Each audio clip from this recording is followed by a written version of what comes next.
Hello, hello, hello. Happy Monday. What day is today? I just said what today is. It is Monday. Anyway, how many days until Sky opening day?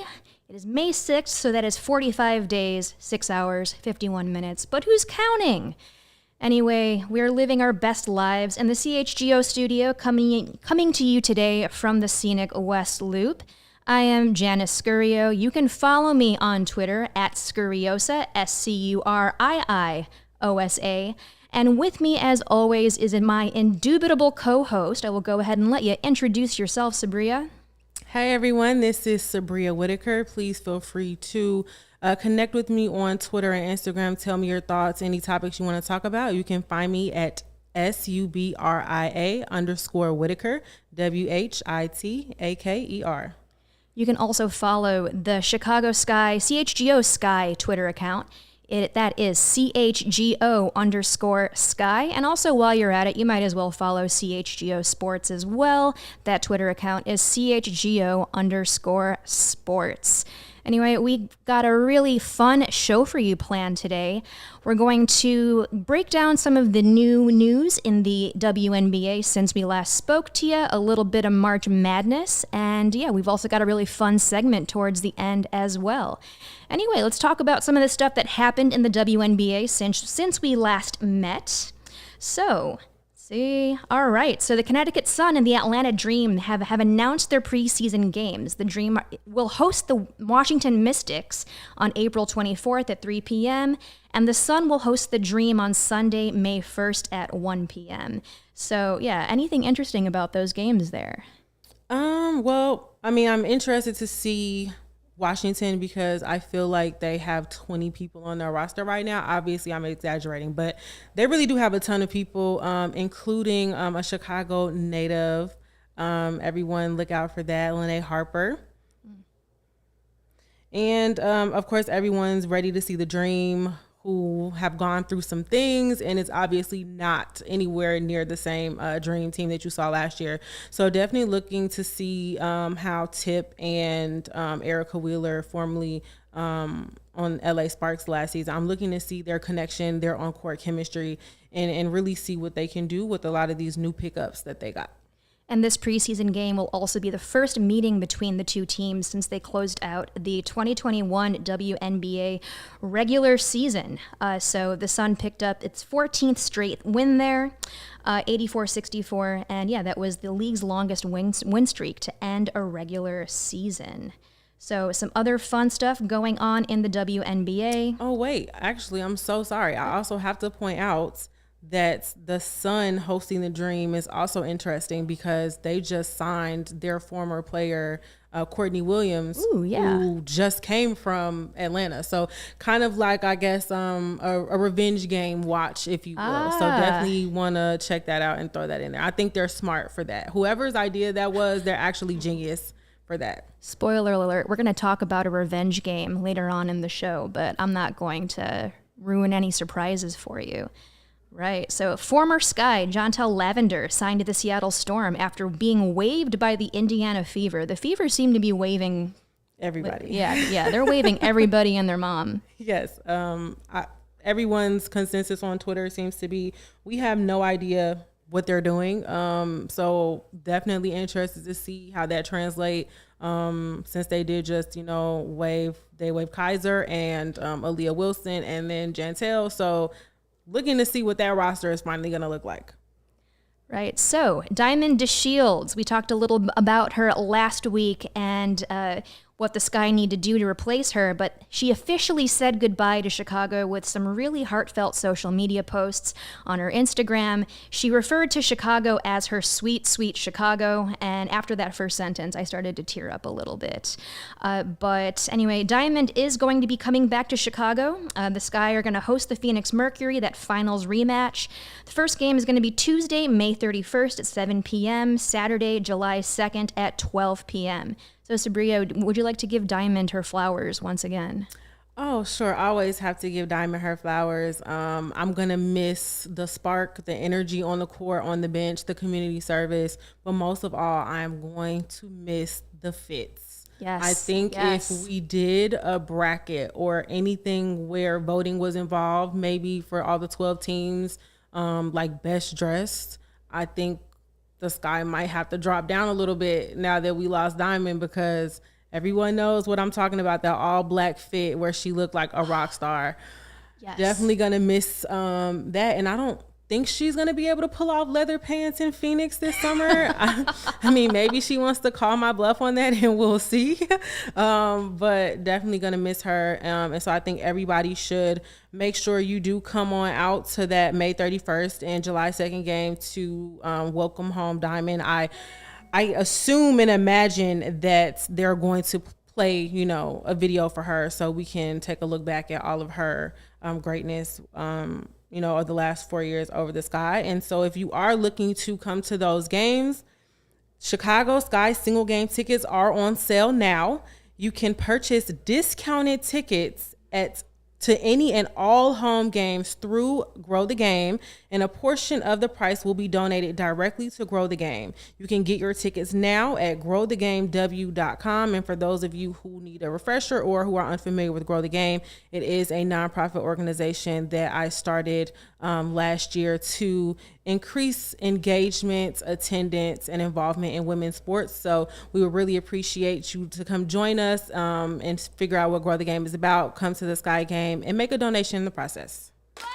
Right, wonderful. So we talked a little about Diamond DeShields. So Diamond has been playing overseas in Spain for a little bit in the Euro League, and alongside her now former teammate Kalia Copper. We're going to be talking about her in a little bit. Anyway, she's been doing very well. And so Kalia in the Euro Leagues, she's currently playing in Spain. So her team, Avenida, I believe, yes, they are going to the Final Four, and so that begins April 8th. So Ka pulled a double-double with 23 points and 14 rebounds. I saw a highlight clip, and just watching her jumpers and doing baseline drives again, it just makes me so happy and so excited for the upcoming season. Your thoughts on Ka in Europe? I definitely love seeing her flourish. I always have to love that Ka energy, kind of being selfish and wanting her to obviously come back home as soon as possible, but just loving that she's over there having success. I see a lot of her pictures on Instagram. She seems to really have fun with her teammates. A lot of love there, but always happy for a Ka success story. And this is from overseas WNBA writer Antonio Lasada. After a first game in which Kalia Copper tried to do too much, 9 points on 16 shots, without succeeding at it in a seemingly perfect, albeit in a losing effort, second game, Copper doubled down on that second outing and cooked herself another 20-plus point performance, this time scoring 23 points and pulling down 14 rebounds, like I mentioned before, to go with a couple of dimes to spare. So good was Copper that even turning the ball over a series-high 8 times in this game alone, she finished the match with the highest efficiency figure at 21. So Ka does have a lot of international experience. So in 2021, she played in Israel. In 2019-2020, she played in Poland. And she also has experience playing in Turkey as well as Belgium. So like Sabria said, we can't wait to have her home. We can't wait to see her play again stateside. All right, so how about Candace on TNT? She's doing her thing. Yes. Obviously, I've been watching more of the women's side during this March Madness, but I always have to click over a little bit and give her those views and show some love to her, holding it down over there on the men's side.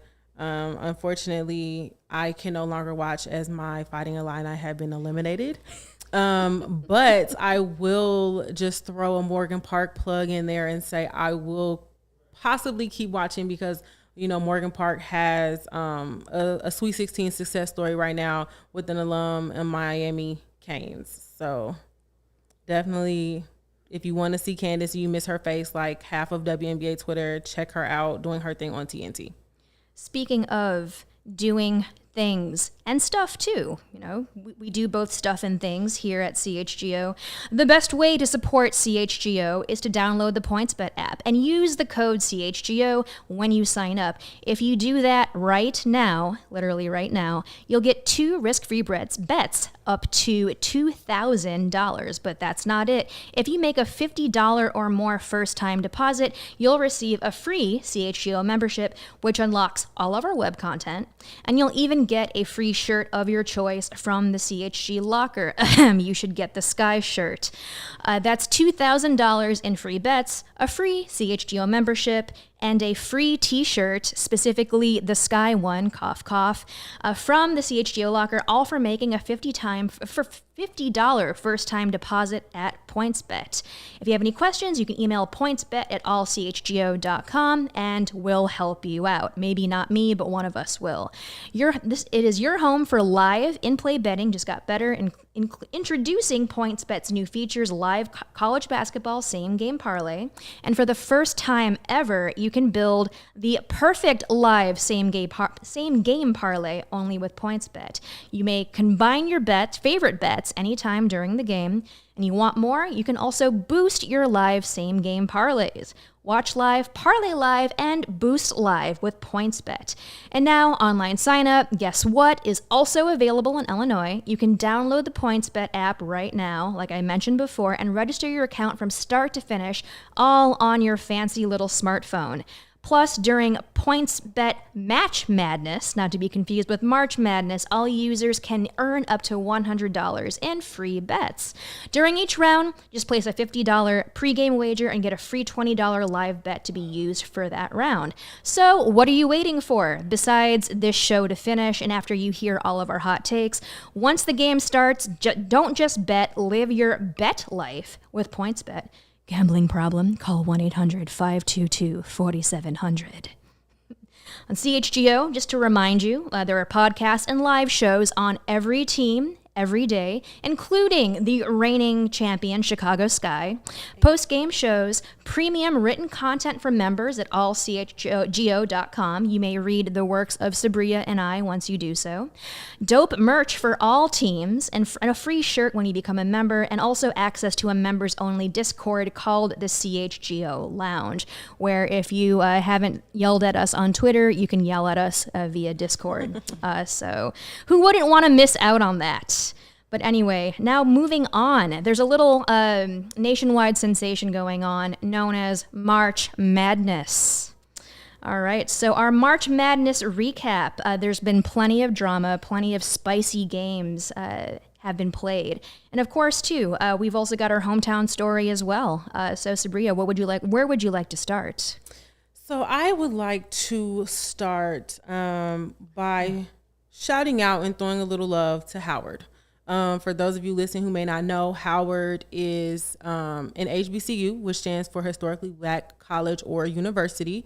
And when you're looking and thinking about rankings in Power 5 schools, there's always a lot of conversation about HBCUs and obviously a lot of differences in, the players they get because of funding or even just media attention. So I'm going to throw some attention to Howard right now and shout them out for getting their first NCAA tournament win in program history. Woo!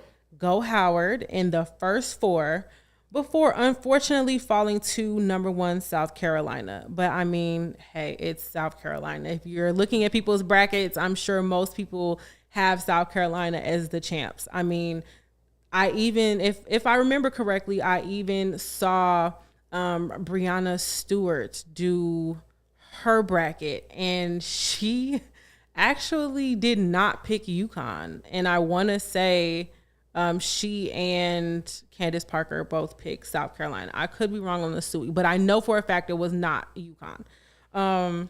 So also shout out to South Carolina and Dawn Staley and their program for doing their thing. And then I want to talk about DePaul.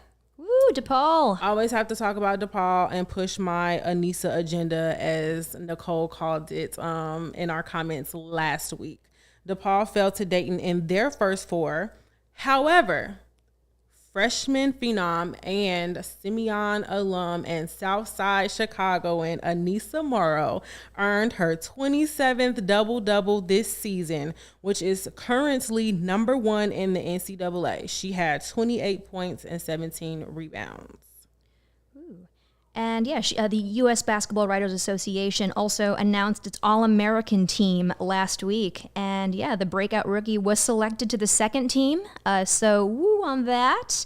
And not to mention, as a former Blue Demon myself, Anissa also has a perfect 4.0 grade point average and competes academically with the same ferocity she displays on the court. So very proud to see a current Demon. So much love for Anissa from a former Blue Demon. Yes, always pushing that agenda.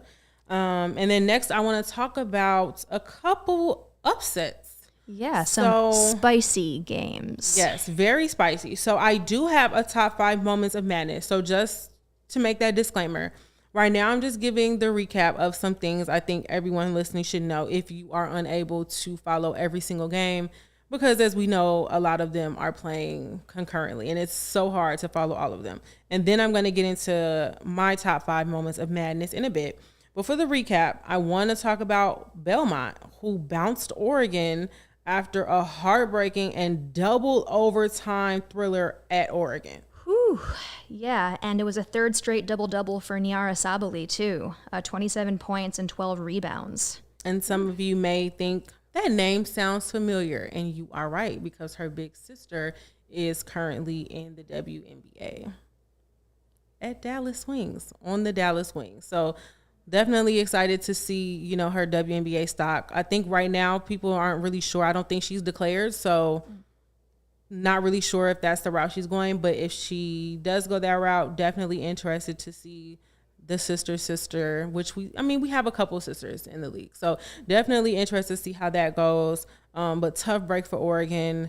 Their coach made some comments after the game.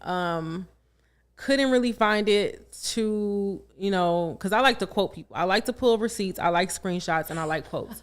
But the coach, in so many words, and I'm paraphrasing here, said that the team played very entitled. That's loaded. Took some responsibility and said, the coaching could have been better. But I don't know what it is, because, UConn's Gino Auriemma said some things about his team early in the season. And I just don't know what it is about coaches, placing blame publicly on their teams. I always hold people accountable for sure. But I think some stuff, keep it in the locker room. Yeah, as a White Sox fan, I can definitely reinforce that keeping stuff in the locker room is probably for the best, because then people hear things and they make assumptions, and then everything just kind of falls apart after that. Yeah, and, we talk a lot about, mental health, very important. And I think that same type of grace should at least be extended to players by their coaches. And absolutely. Maybe not potentially embarrassing them in the media after a tough loss at home in double overtime. Yeah, that's a bit much. I think empathy is something that, coaches can certainly practice. It goes a long way, in my opinion. Anyway, especially in that Belmont, Oregon game, Destiny Wells knocked down a pair of free throws with a minute and 2 seconds. No, a minute and 2 seconds? Yeah, I wrote that down. Left in double overtime to help Belmont knock off Oregon 73-70. Some other spicy games. Creighton versus Iowa. That was, whoo. Yeah. So definitely have Creighton versus Iowa in my top 5 moments of madness. So I can't quite go there yet. Oh no, spoilers. We're gonna get there. I'm all like anti-spoiler here, and here I am just dishing them out. Ew. But we can talk about and make some quick WNBA connections, because although, we're talking about March Madness, this is, the CHGO Sky podcast, WNBA oriented, but just goes to show that you're having the same conversation. So let's have that conversation. Baylor. The Baylor Lady Bears lose to South Dakota at home after 12 straight trips to the Sweet 16. Woof. That was a tough loss. If you watch South Dakota play this season. I mean, it's no surprise that they shot Baylor out of the gym because that's just what South Dakota does. But, you know, it's something to look at. I won't say, I mean, you know some big names from Baylor. I don't have to say them, but you know some big names from Baylor women's basketball. You know the program. Everybody probably, you know, has that conversation about Kim Mulkey. You cannot have a conversation about women's basketball and everything Kim Mulkey has done for the game since she was a Louisiana Techster.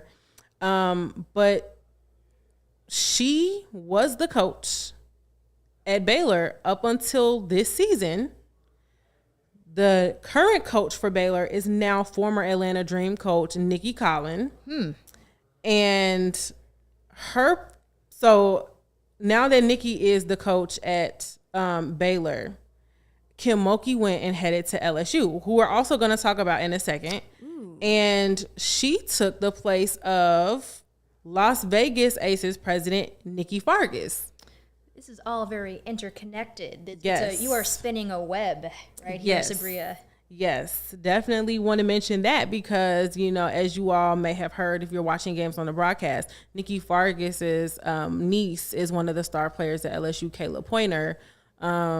So definitely look to start seeing actually probably both LSU and definitely a Baylor Lady Bear coming into the WNBA draft in a couple of weeks. So are you ready for the moments of madness? I am just on the edge of my seat. Well, not literally, but figuratively. I am like about 6 inches on this very comfortable chair. I am ready for your moments of madness. Okay. So I'm going to start. Okay. So the first moment of madness, I haven't figured out if this is like 5 counting down to 1 or 1 to 5. Maybe you can help me decide after we go through this. So the one I'm going to start with is Notre Dame's Olivia Miles becomes the first freshman in NCAA tournament history, men's or women's, to record a triple-double. What? In 35 minutes, Miles had 12 points, 11 rebounds, and 11 assists in Saturday's win against the University of Massachusetts. In just 35 minutes. Just 35 minutes. That is incredible. Oh, my goodness. A freshman, too. Unheard of. Yes, very much so. And then I want to talk about Princeton and Kentucky. Ooh. Princeton cut Kentucky's NCAA tournament run short while Kentucky was on their high for just winning the entire SEC tournament championship. And Kentucky was led by who I believe to be the future first overall draft pick. We were talking about Ryan this last Howard. week, yeah. Yes. So with Kentucky's loss to Princeton, so I guess that's on my list because one, I mean, I don't think most people would think, you know, Princeton is good, definitely high IQ. Again, another team that will absolutely shoot you out of your own court, their court, anybody's court, doesn't matter. But with that loss, Kentucky being out, you have Ryan Howard at home. You have Ole Miss, Coach Yo, Shakira Austin at home. Mm-hmm. And with the Baylor loss we just talked about a couple of seconds ago to South Dakota, arguably the number 2 draft pick in Alyssa Smith. All yeah. top 3 projected draft picks are at home. Interesting. Yeah. So what do you think that means? Like, does that excite you? And think maybe at least we'll get some other teams to see some new stars maybe now that they're at home. Maybe like yesterday's game against Stanford, I'm hearing a lot about, you know, different players in their draft stock going up. So do you think this is maybe a good thing or are you sad and you're like, well, I really wanted to see them, definitely would have loved to see them get a championship before they went home. Like, what are your thoughts? As someone who started watching women's college basketball fairly recently, I feel as if this kind of gives me a new opportunity to learn some new names. So I think Caitlin Clark from Iowa is definitely someone that I enjoyed watching over this past week. At home. At home. Also at home. Oh my goodness. But yeah, I feel as if this is just an opportunity for some other stars to kind of rise to the surface and make themselves known and to have their draft stock possibly rise too. Oh, I agree. And I'm glad you brought up Caitlin Clark in Iowa because I have them here number 3. Ooh, that spicy game. Ooh. Yes, Lauren Jensen. And follow me here. Lauren Jensen, a Creighton transfer from Iowa. So played for Creighton last season wearing an Iowa uniform. Yep. Advances her new team, Creighton, a 10 seed, over her former 2nd seed team and the host with a game-winning 3. She transferred from Iowa looking for more playing time and got exactly that, along with some ice in her veins. That was 12 seconds left that 3 was made, and Iowa was sent home. Wow. And so I mentioned Caitlin Clark earlier. Yeah, she's a heck of a player too. So she pulled 15 points, 8 rebounds, 11 assists. Certainly the big strategy for Iowa seemed to be like give Caitlin Clark the ball. And yeah, when the ball wasn't in Clark's hands, yeah, that kind of left Creighton wide open to just completely win the game. But anyway, that is the Blue Jays advance to their first Sweet 16 appearance in program history. That's pretty cool objectively. Yeah, I mean, I love that. I love this for Creighton. Like the story, for Lauren is absolutely amazing. I was when we were watching the game, I remember saying everyone was like saying this is close, like is what's going to happen, because a lot of people were actually looking for Iowa to advance and make it to their matchup with South Carolina because of the National Player of the Year conversation, and a lot of South Carolina fans were like, let's get this matchup so that we can finally prove that Aaliyah Boston is the National Player of the Year. And some South Carolina fans were like, well, I mean, I don't know, Iowa fans, y'all want this matchup so bad to, prove Caitlin Clark is National Player of the Year over Aaliyah, but y'all need to worry about a couple matchups down. And they were absolutely right. I mean, I was watching the game and I remember after Iowa made that last bucket, I said, Creighton has a timeout. They can, advance. And I said, what if they hit a 3? And 2 seconds later, swish. And I was like, oh my goodness. And I mean, look, it just was not meant for Iowa because when they got the ball back and they advanced it, they had a few good looks on the other end, but they were just simply unable to answer. And that I know that they were heartbreaking. They had a couple of opportunities. And yeah, that last minute or so was just like my heart was in my throat. Oh my goodness. But yeah, as a new fan, I'm just like, yeah, I can understand. I understand the hype. I'm like, I need more college women's basketball now. Yes. And there's been a lot of shade being thrown by certain people, again, not naming names because don't want to give attention to negative thoughts, but a lot of people, I don't watch NCAA women's basketball. It's so predictable. There are no upsets. Okay. It is not predictable at all. Right. So next on my list, and if you're watching with us on YouTube or you're watching on Twitter, replay live, whatever, you can see that I am wearing a Jackson State University shirt. So have to wear that. Let's be clear. I am not just a Jackson State bandwagoner right now. My father is actually born and raised in Mississippi. Proud graduates of Jackson State. So I've been listening to the band and paying attention to what Jackson State is doing. You've got it essentially in your blood. My whole life. Exactly. Yes, absolutely. Yeah. Half Mississippi, half Alabama, actually. So let's talk about Jackson State and giving them their flowers, because next on my list is the number 14 seed Jackson State, nearly upsetting 3 seed LSU, who we talked about earlier, led by head coach Kim Mulkey. They almost made Kim Mulkey come out of her jacket. And this one, I think it was a gold Michael Jackson look. Hey, she's always serving looks with the jackets, but she didn't come out her jacket this game. She's come out her jacket a few times this season, but should have came out her jacket. Jackson State made her sweat a little bit for sure. Absolutely made her sweat. LSU was up by as many as 17 points, and Jackson State came back to lead by 10 points.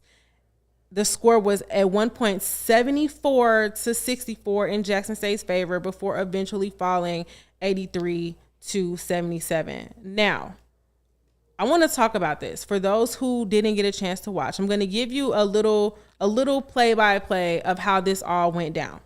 So with 4 minutes left, Jackson State was up 74-66.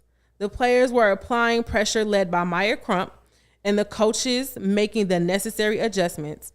LSU stars Jalen Cherry and Kayla Pointer were so frustrated. I mean, you could see it on their faces.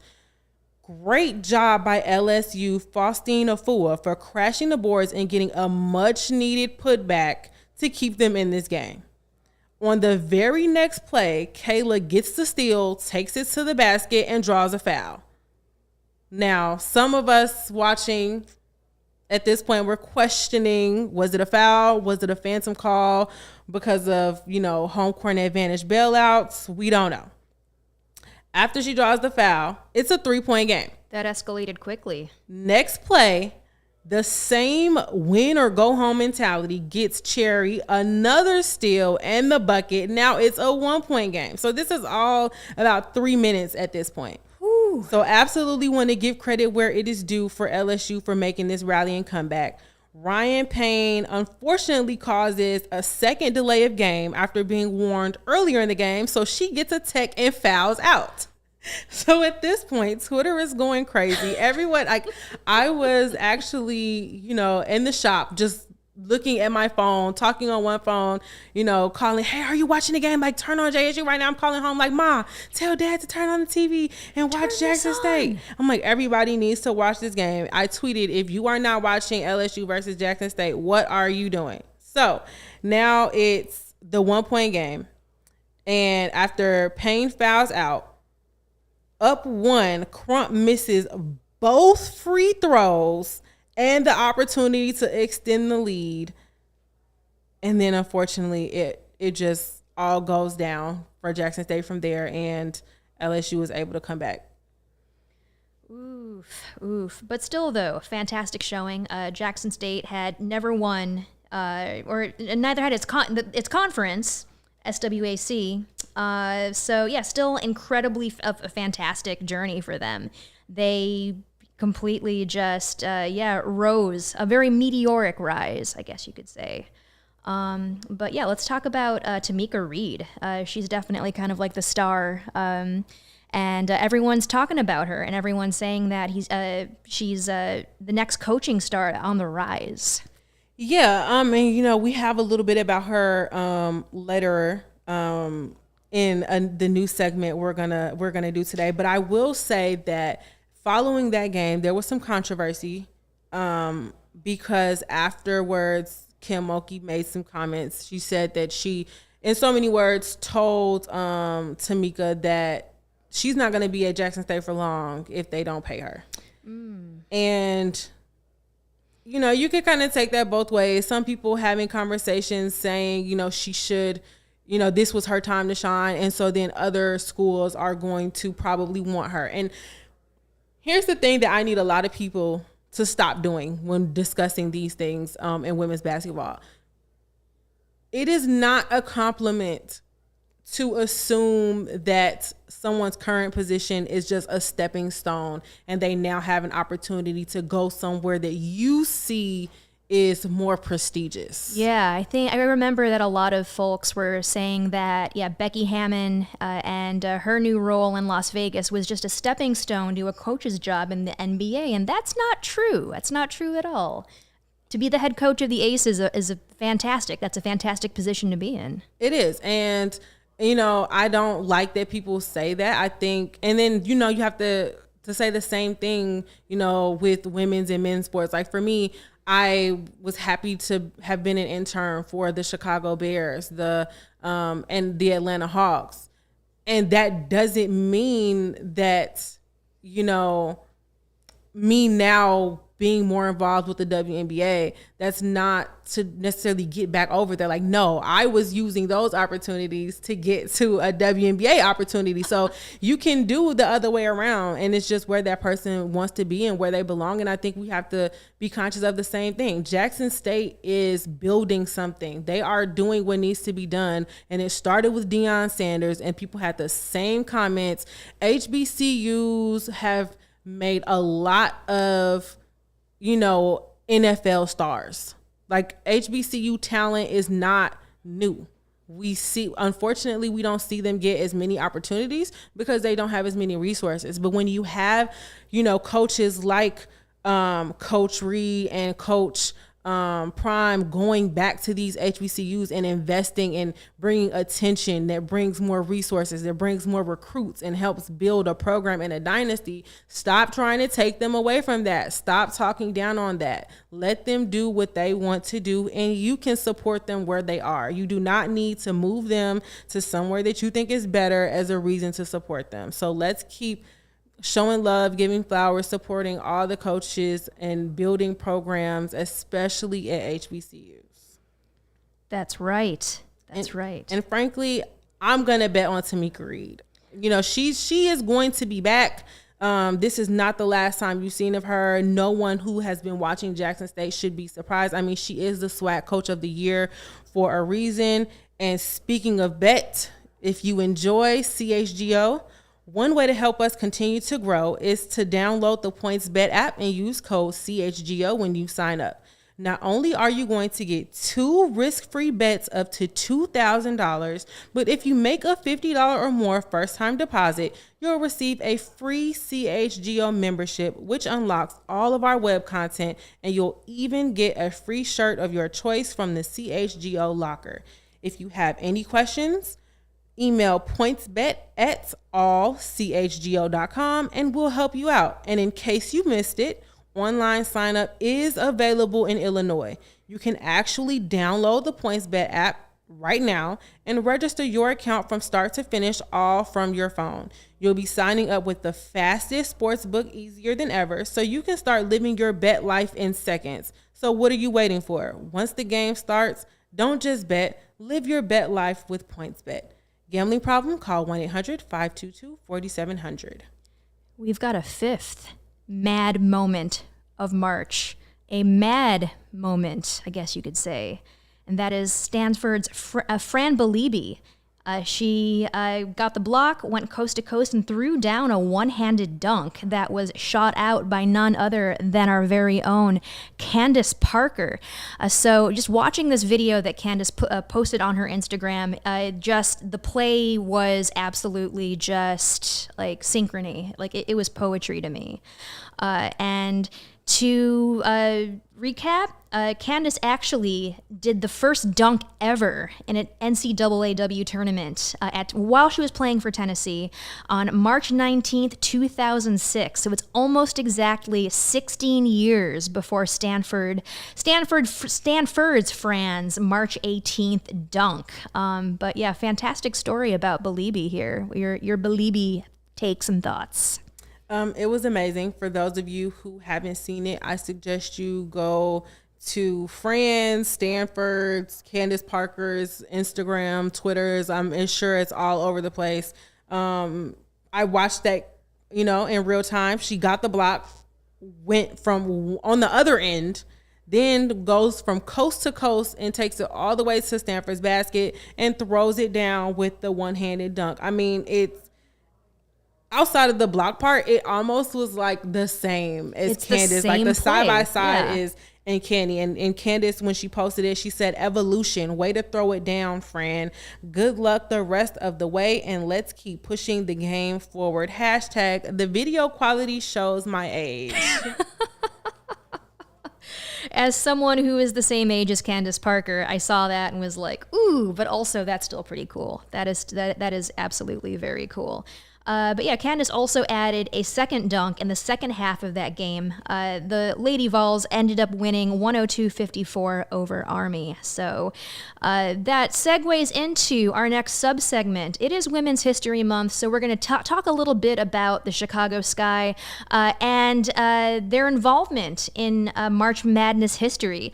So we talked a little bit about Candace Parker. She's also led Tennessee to back-to-back NCAA championships in 2007 and 2008. Earned the Final Four Most Valuable Player in back-to-back years. Also named National Player of the Year in both of those seasons by every major award committee. And averaged 19.4 points, 8.8 rebounds, 2.6 assists, and 2.4 blocks per game during her 4-year campaign. But yeah, Candace has always been good, but just her tourney history is just like, when you really take a look at it, I'm always impressed by Candace every day. Yeah, same. I mean, she can do what she does on the court and then turn around and gets on TNT and breaks down the game so well. And I just read earlier today that she, I know people know that she has her production company, and they're in the process of releasing a documentary on Title IX, and I believe it premieres like early April, probably the day of or after the championship. So something to look out for. And if you're driving through Chicago, you might see her on a billboard for McDonald's All-American games. Yeah, that's absolutely right. I think her production company, it's Baby Hair Productions, right? Yes, Oh, I love that name. That's so good. So good. Right. So we also got Kalia Copper at Rutgers. She was named the WNITs. That's the Women's National Invitation Tournament for teams that don't make the NCAA tournament.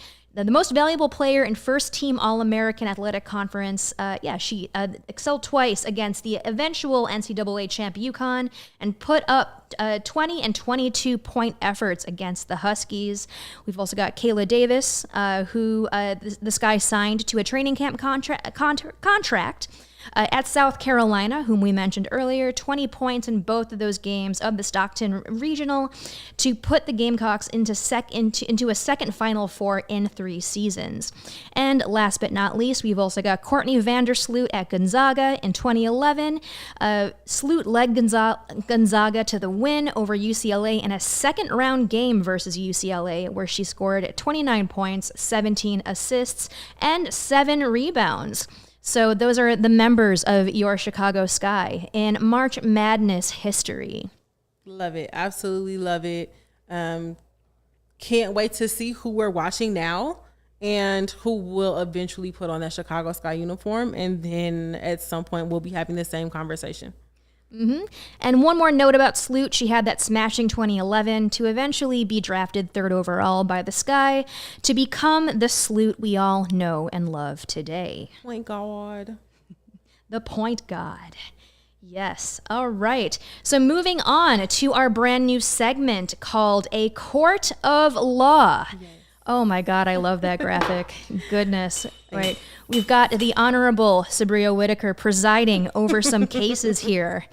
All right, so our first case to bring before Judge Whitaker, Skylar Diggins-Smith versus the WNBA recruits. Now, Sabria, when you told me about this, I read into it a little bit. I just took a look at Skylar's Twitter account. So it looks like SWBB Fan 1 said that they just want to... They love seeing how a WNBA player is paying this close attention to so many games. And it's important to respect each other and grow the game. So a really sweet statement at face value. But then Skylar goes ahead and says, now tell the prospects to pay close attention to the WNBA. So as someone who is a new fan relatively, I don't know, this comes off a little shady to me. I'm not exactly sure what's going on here. Judge Whitaker, can you preside? So on the docket, we're going to call this case Skylar Diggins-Smith versus WNBA recruits. And right now, I think I'm going to side with Skylar Diggins-Smith on this. And that's because when you ask a lot of these players at the college level, especially the college level, like I'm going to be nice here and lenient and give high schoolers a chance. But I think it is very telling when they have the prospects who, they know are probably going to be top in the WNBA draft. And a lot of times I know like the SEC has particular footage or episodes, if you will, where they go into a deep dive of certain programs and players. And, they're doing a lot of interviews. I remember watching Ryan Howard's interview earlier this season where they asked, like, who's your favorite player, or like, what WNBA player do you watch? And I want to say there was a general answer given where it was like, oh, I watch everybody, Okay, great answer. Definitely love the political correctness of it. But Skylar is right. You all need to watch the teams and the people you claim you want to play for. I mean, that's like me as a regular, everyday non-athlete going into a job interview, and when they ask me, oh, what do you know about the company? I know it's a company. Like money can be exchanged for goods and services. Right. Like I personally don't understand how anyone can say that they want to pursue a league that they don't know anything about. So, Skylar, we're going to rule in your favor because prospects need to pay close attention to the WNBA. You need to know teams. You need to know star players. You need to know who you're modeling your game after. We are in danger of losing basketball recipes where everybody wants to just shoot the three like Steph Curry. That is not going to work in the WNBA. It does not work in women's basketball. It is not going to work in the WNBA. Learn some fundamentals, learn some footwork, and learn how to pass. Look at Sloot. Sloot, yes. Look at Sloot. Look at what the Chicago Sky are doing. Look at what Jonquel Jones in Connecticut is doing. Mm-hmm. Learn those behaviors, and then maybe you'll actually make it to the WNBA draft. Yeah, learn some fundamentals instead of waiting in the corner, waiting to shoot that three. Yes. There you go. All right, court adjourned. Our next case, we've got Jackson State versus the March Madness women's basketball Instagram. And ooh, man, I was researching this just a little while ago. So Tamika Reed of SWAC, I spelled it out last time, the coach of the year was mistaken for Howard women's basketball coach Ty Grace. And ooh. Yes. Yikes. Yeah, no.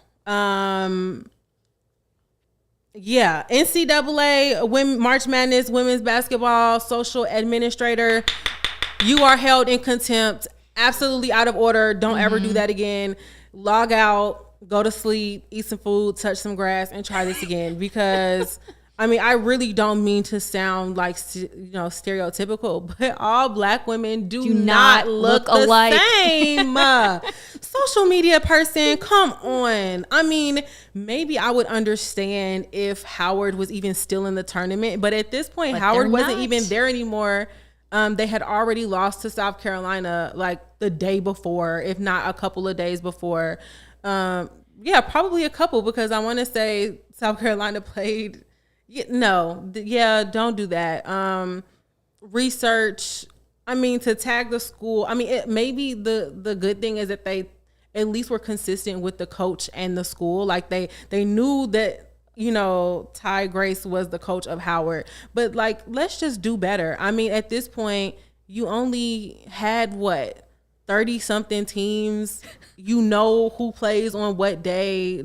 Do a little research. You could have checked. I mean, before I tag anybody and anything on Instagram, I make sure like twice. I'm like, let me make sure I'm tagging the right person. Like, I'll be in a tweet and go out of the tweet just to quadruple check the page I'm about to tag. Open a tab and do some research. Yes. So, March Madness, women's basketball. I don't, like throwing shade to you because I want to uplift you, grow the game. But we cannot grow the game if we cannot get the names of players and programs right. So I'm going to fine you all, and after holding you in contempt, and I don't want to see you on my docket again. Oh my goodness, they tagged both the school and Ty Grace. Oh, I'm gonna faint. With the caption, women support women. Women support women, hashtag March Madness. LSU women's basketball, Howard women's basketball. You hate to see it. Oh my God. Yeah, that is just like shade thrown at Jackson State, which they don't deserve. They do not deserve the shade at all. But Yes. Get the heck out of our courtroom. Yes. And that's all. The bailiff will dismiss everyone and I will head back to chambers. All right. Court adjourned. Is that what they say? Like, yes. All right. Awesome. Yes. Cool. I haven't been in a actual courtroom since my mock trial days. So I'm just like, all right. Same. Court's adjourned. All right. Oh my goodness. Other than that, that's pretty much our show for today. So thanks for hanging with us and discussing some March Madness. We will be back next week with even more mad updates. Yes, and speaking of March Madness, if you haven't already, please visit www.growthegamew.com. We have just launched our top secret Merch Madness campaign, which will consist of a ton of exclusive giveaways and an exclusive shirt for donors. You can also, when you go to the website at www.growthegamew.com, purchase those single game tickets to get out to a home Sky game.